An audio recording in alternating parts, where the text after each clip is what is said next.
Salut à tous, le journal du foot de ce mercredi 26 février. À la suite des huitièmes de finale aller de la Ligue des Champions, Lyon va devoir clairement hausser son niveau de jeu ce mercredi soir lors de la réception de la Juventus Turin au Groupama Stadium. La vieille dame se présente en grandissime favorite de cette double confrontation. Coup d'envoi à 21h sur RMC Sport, même heure pour suivre l'énorme choc entre le Real Madrid et Manchester City à Bernabeu. Un duel de cadors européens mais aussi d'entraîneurs. Zinedine Zidane et Pep Guardiola ont multiplié les compliments l'un envers l'autre avant le match. Guardiola est le meilleur coach du monde selon l'entraîneur merengue. Ce qu'a fait Zidane, gagner 3 Ligues des Champions de suite, ne se reverra sans doute jamais, a répondu l'Espagnol.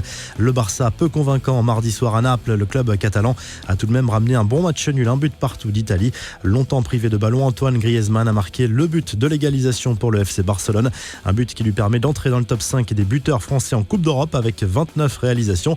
Il s'est confié au micro d'RMC Sport à l'issue du match sur sa relation sur le terrain avec Messi et son intégration au Barça. C'était compliqué pour se trouver, il était plus à droite et moi plus à gauche, mais j'étais sûr en venant ici que j'allais mettre plus de temps parce que ce n'est plus à moi de créer le jeu, mais plutôt de faire des appels en profondeur et de créer des espaces pour les autres. C'est un job différent, mais j'ai à cœur de bien faire mon travail, a confié l'attaquant français. Lionel Messi, lui, a disputé le premier match de sa carrière au São Paulo, mythique stade sur lequel plane encore l'ombre de Maradona. J'aurais aimé l'affronter au São Paulo, bien sûr, il ne pourra pas faire ce que j'ai fait, soyons clairs, mais j'aimerais que nous aussi, les Napolitains, ayons un Messi, a lâché l'actuel coach du Gimnasia La Plata. Dans l'autre rencontre de la soirée, le Bayern Munich a quasiment tué tout suspense en vue du match retour. Le club bavarois est allé s'imposer 3-0 sur la pelouse de Chelsea.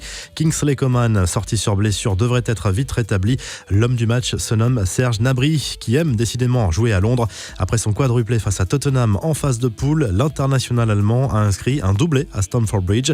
Une occasion en or pour l'ancien joueur d'Arsenal de chambrer une nouvelle fois les rivaux londoniens sur les réseaux sociaux. Londres est toujours rouge, a écrit l'ancien gunner.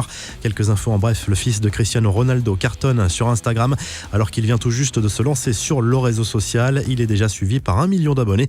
Pas mal, à même pas 10 ans, même s'il reste très loin de son père. La star de la Juve cumule à plus de 205 millions d'abonnés. C'est la star incontestée d'Instagram.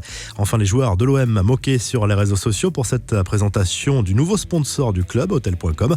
On y voit Payet, Mandanda, Thauvin, Amavi et Strootman en tenue de footballeur avec une veste de costume et des claquettes aux pieds.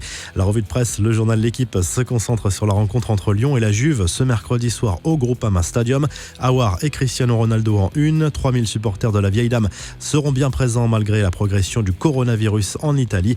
En Espagne, Marca espère une nouvelle grande soirée européenne pour le Real Madrid qui reçoit Manchester City à Bernabeu. Ce match aller sera déterminant pour la suite de la saison madrilène selon le quotidien sportif. Le Mundo Deportivo revient bien sûr sur le match nul du Barça sur le terrain du Napoli. Les Blaugrana s'en sortent bien sur ce match, mais il faudra être plus convaincant pour passer au retour. En Italie, Tuttosport parle aussi du déplacement de la Juve à Lyon ce mercredi soir avec CR7 en une. Le Portugais est dans une forme étincelante comme souvent à ce moment de la saison. Vous retrouvez l'actu foot sur topmercato.com, l'appli Top Mercato, et à très vite pour un nouveau journal du foot.